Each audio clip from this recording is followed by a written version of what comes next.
Picture this: Rome, the most powerful military machine the ancient world had ever seen, marching east with 40,000 soldiers, led by one of the richest men who ever lived. And then, complete annihilation.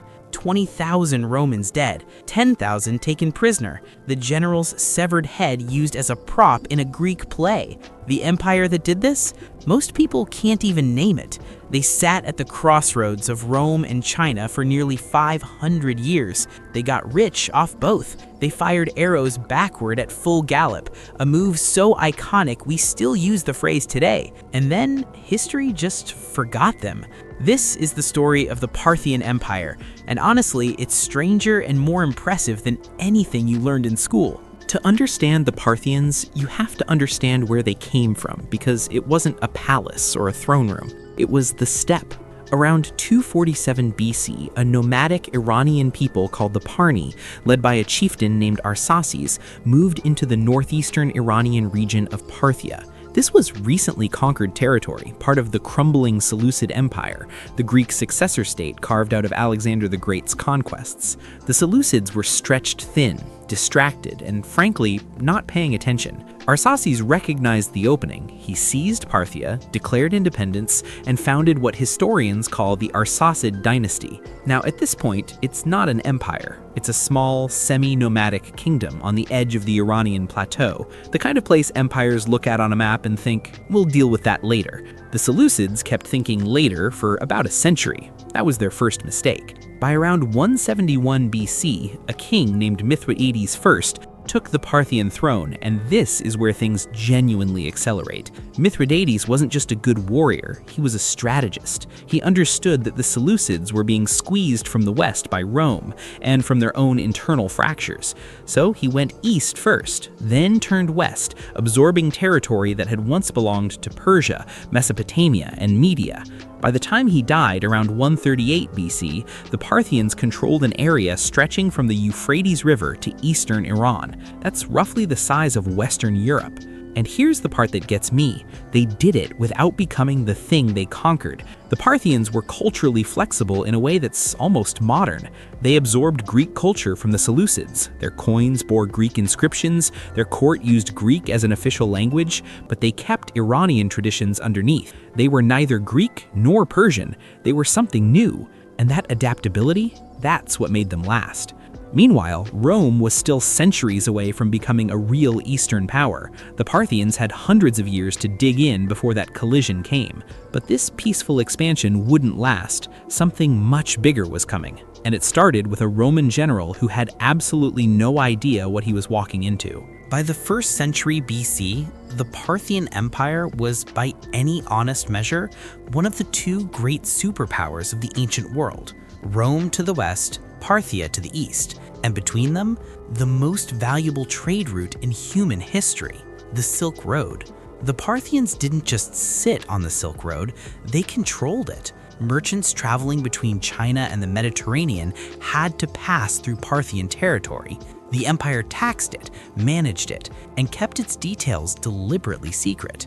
Roman merchants had almost no idea where Chinese silk actually came from. Parthia made sure of that.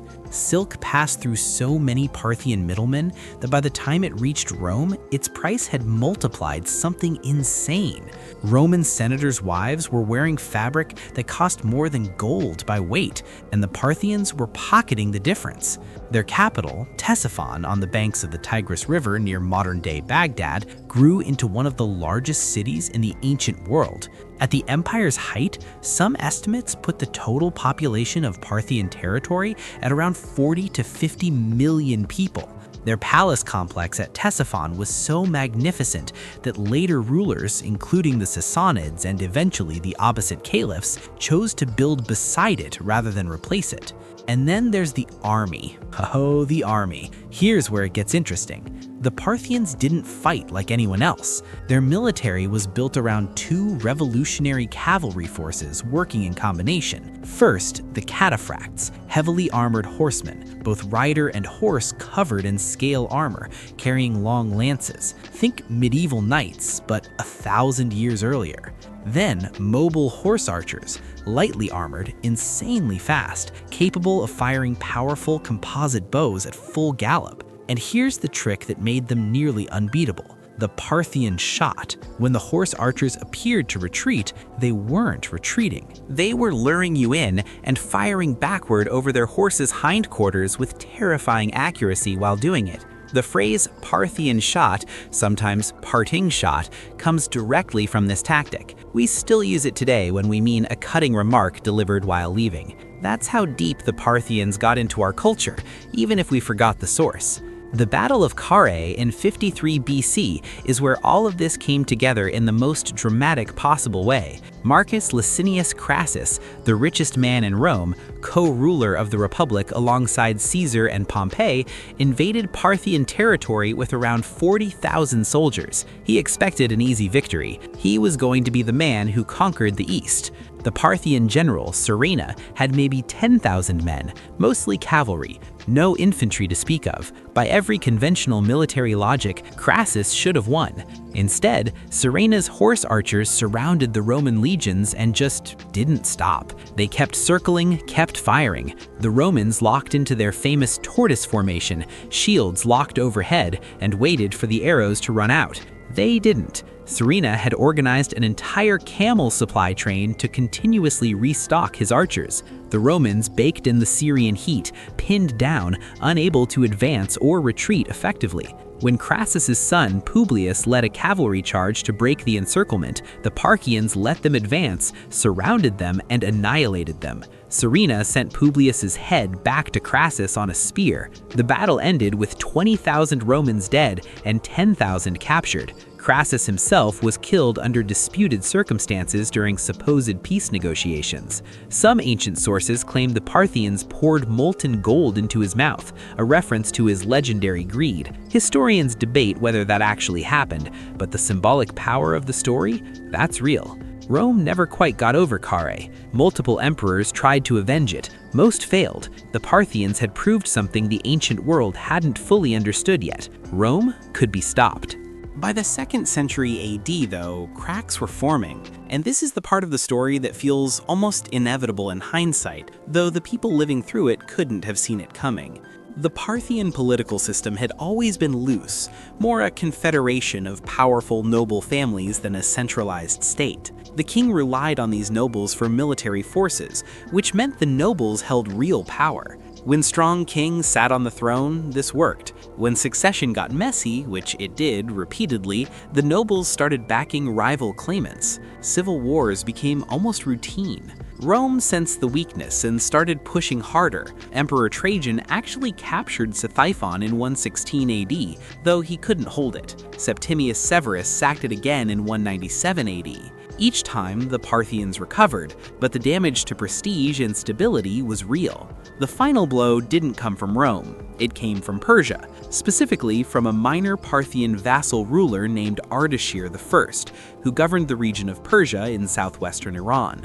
Around 208 to 224 AD, Ardashir began a rebellion against the last Parthian king, Artabanus IV. This wasn't just a political coup. Ardashir was positioning himself as the restorer of true Persian glory, invoking the memory of the ancient Achaemenid Empire that Alexander had destroyed centuries earlier. In 224 AD, at the Battle of Hormozgan, Artabanus IV was killed. The Parthian Empire ended, not with a slow fade, but with a battle, a death, and a new dynasty, the Sassanids. Imagine being a Parthian noble that year. 500 years of history, an empire that had humiliated Rome, controlled the Silk Road, built cities that rivaled anything in the Mediterranean, and it fell to people who had been their own subjects. What survived? Some Parthian nobles fled east and maintained small kingdoms for generations. The Arsacid dynasty actually continued ruling in Armenia as Roman and Sassanid clients for centuries after the empire's fall.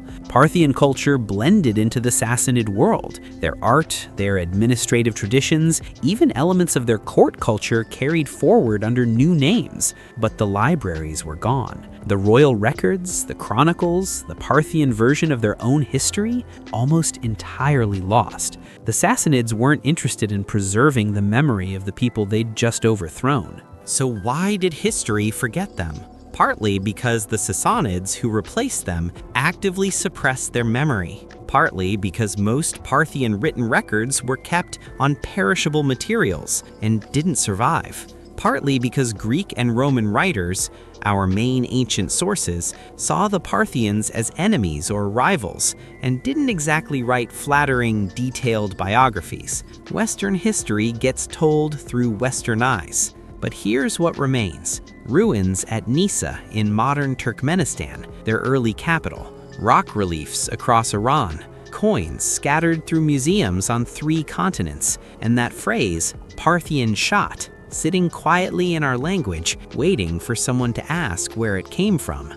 For 5 centuries, they held the line between East and West. They shaped the Silk Road. They stopped Rome cold. And they built something extraordinary that the world mostly forgot to remember. Makes you wonder what else got written out, doesn't it? Drop a comment below. Which forgotten empire should I cover next? And next time, we're looking at an empire that controlled half of Africa and had the ancient world's most advanced navy, and you've almost certainly never heard of it.